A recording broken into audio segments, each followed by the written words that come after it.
संघर्ष करने वालों में ऐसी कौन सी बात होती है जो उन्हें सफल बनाने में मदद करती है? उनमें ऐसा कौन सा रहस्यमयी तत्व होता है जो उन्हें मुश्किल घड़ी में भी डटकर खड़े रहने की प्रेरणा और साहस देता है, जबकि बाकी सब मैदान छोड़ जाते हैं?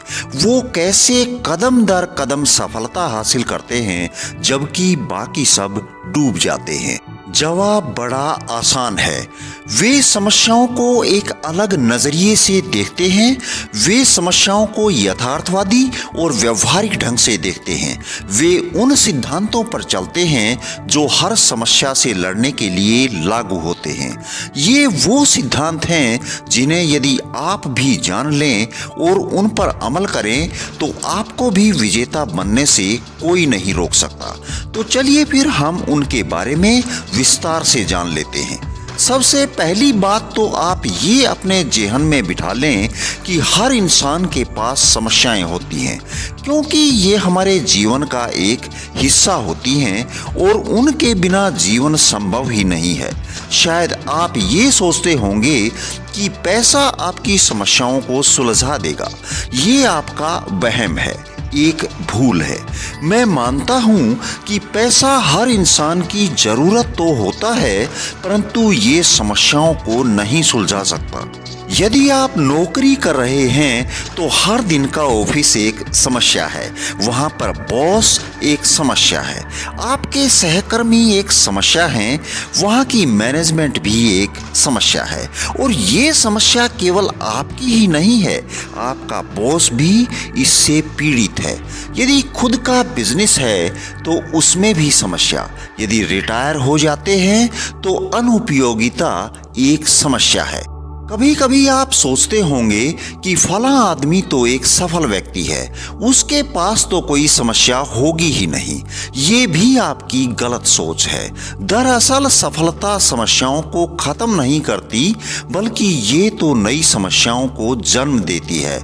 हाँ, वो एक अलग बात है। ऐसे लोग समस्याओं से अपने ढंग से निपट लेते हैं, इसलिए वो उनका कुछ नहीं बिगाड़ पाती। सबसे पहले तो ये कटु सत्य अपने दिमाग में बिठा लीजिए कि कोई भी इंसान समस्याओं से मुक्त नहीं है। समस्या विहीन जीवन केवल एक भ्रम है, रेगिस्तान की मृग मरीचिका है, क्योंकि हर जीवित इंसान के पास समस्याएं होती हैं। सबसे पहले इस तथ्य को स्वीकार करें और अब दूसरे सिद्धांत की ओर बढ़ें। हर समस्या की एक सीमित अवधि होती है।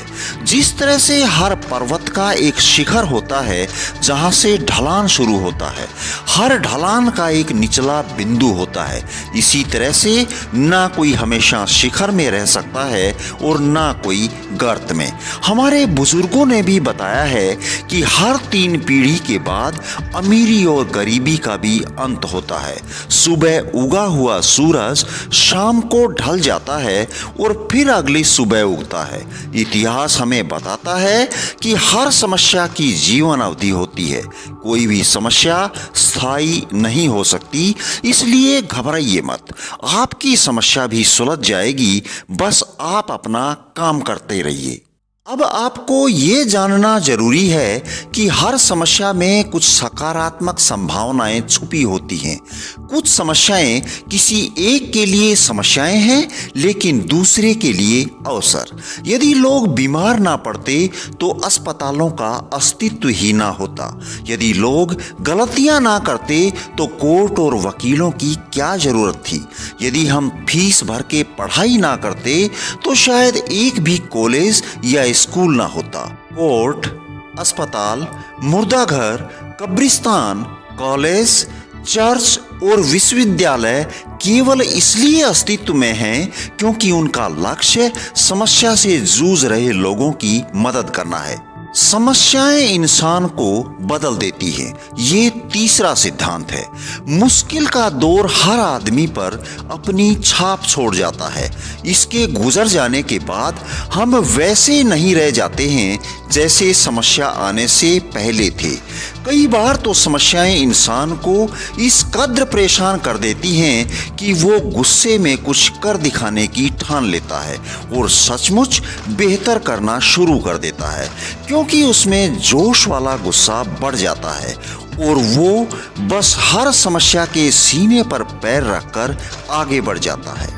अब चौथे सिद्धांत की बात कर लेते हैं। समस्या से लड़ने के विकल्प का चुनाव आपके हाथ में है।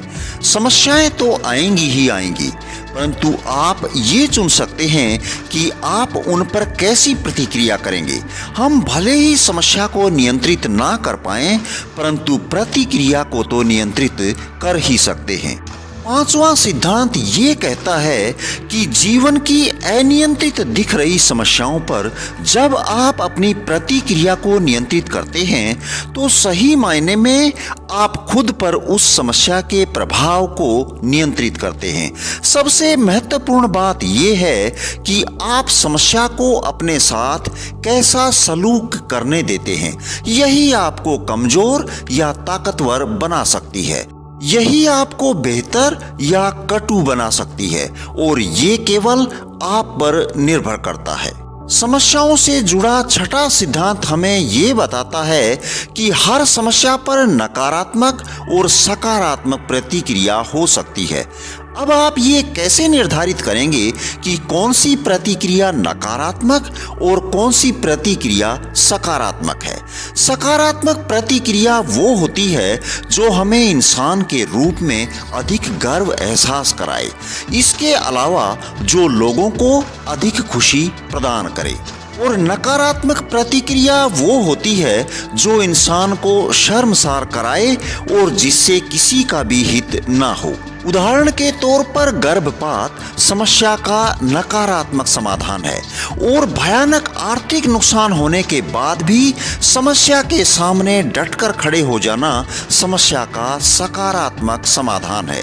पैसा चोरी करके बिलों का भुगतान करना एक नकारात्मक समाधान है और कर्जदारों का सामना करना, ईमानदारी का व्यवहार करना और दिवालियेपन का आवेदन करने के कानूनी और सम्मानीय मार्ग का चुनाव समस्या का सकारात्मक समाधान है। हाँ, मैं मानता हूँ कि कुछ समस्याओं के समाधान हमें नहीं सूझेंगे, जैसे कि किसी दुर्घटना में हाथ या पैर का गंवा देना। यहाँ पर हम उसको दोबारा नहीं उगा सकते हैं, लेकिन एक कृत्रिम अंग का चुनाव तो कर ही सकते हैं और इस तरह से आप अपनी समस्या को मैनेज कर सकते हैं। इसलिए हमेशा ये मानकर चलें कि हर समस्या का समाधान है। ईश्वर में विश्वास रखें और समाधान खोजने की कोशिश करें। यही जीवन का असली रूप है। धन्यवाद। जय हिंद, जय भारत।